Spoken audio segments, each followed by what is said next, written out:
8টা ছেলেকে একটা মেয়ে বিয়ে করে, মানে চিন্তা করা যায় 8টা ছেলেকে বিয়ে করে এই মুন্নি সাহা, যে মুন্নি সাহাকে আপনারা দেখতেছেন, এই মুন্নি সাহা 8টা ছেলেকে বিয়ে করে তার নিজের প্রেমের ফাঁদে ফেলে। কিন্তু মুন্নি সাহা যে সকল ছেলেদেরকে প্রেমের ফাঁদে ফেলতো তারা অনেক টাকা পয়সার মালিক থাকতে হবে, এটাই ছিল মুন্নি সাহার টার্গেট।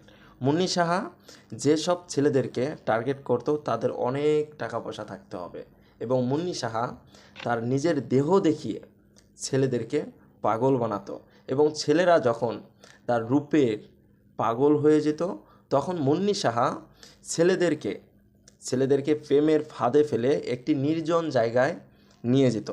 সেই নির্জন জায়গায় কিন্তু ক্যামেরা ফিট করা থাকতো। বিষয়টা কি বুঝতে পারছেন দর্শক?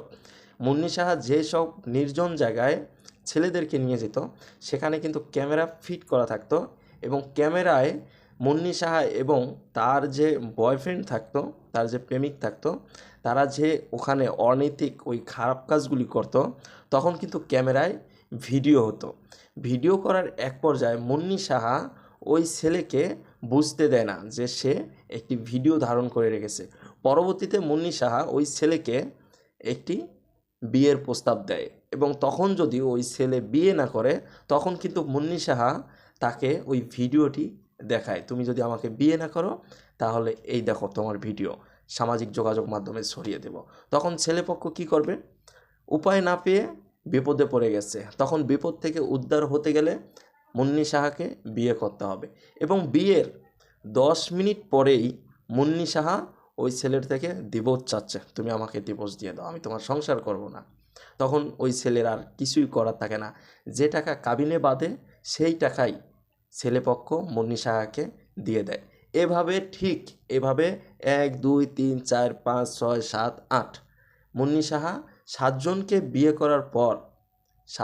বিয়ে করার পর মেহেদি নামে একটি ছেলেকে আপনারা স্ক্রিনে দেখতেছেন, এই ছেলেকে বিয়ে করে মুন্নি সাহা, এবং বিয়ে করার পর তার থেকে 10 মিনিট পরেই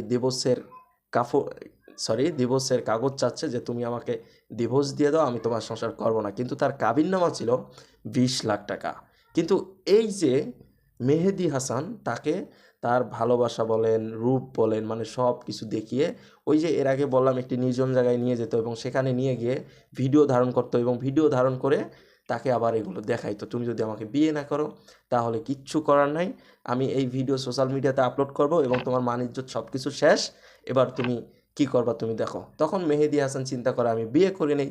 তখন বিয়ে করার 10 মিনিট পরেই মেহেদি হাসানের কাছ থেকে মুন্নি সাহা 20 লাখ টাকা চাচ্ছে, তুমি আমার কাবিনের টাকা দাও।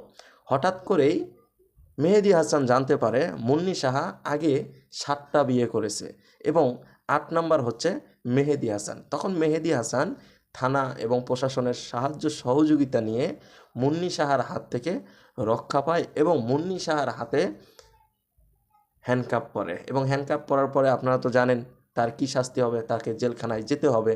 কিন্তু এখন কথা হচ্ছে, আপনারা যারা ভাই ব্রাদার আছেন এবং দর্শক যারা আছেন, আপনাদেরকে রিকোয়েস্ট করব, আপনারা কখনও কারো লোভে, কারো লালসায় আপনারা যদি বুঝতে পারেন যে আসলে আমরা বিপদে পড়ে যাচ্ছি, এই বিপদে আসলে যাওয়া উচিত, আপনারা বোঝার পরেও যদি মনে করেন এটা কিন্তু ভুল করতেছেন, ঠিক আছে? যেখানে দেখবেন যে ওটা ভালো, অবশ্যই ওখানে ভালো কিছু করবেন, আর যেখানে দেখবেন যে আসলে এখানে ভালো হচ্ছে না তাহলে ওখানে যাওয়ার চিন্তা ভাবনাও করবেন না, কারণ ওখানে বিপদ, ওখানে যাওয়া যাবে না। আজকের এই ভিডিওটা আপনারা যারা দেখছেন, ভিডিওটি দেখার পরে যদি একটু আপনি বুঝতে পারেন তাহলে অবশ্যই আজকের এই ভিডিওটি শেয়ার করে দিতে ভুলবেন না।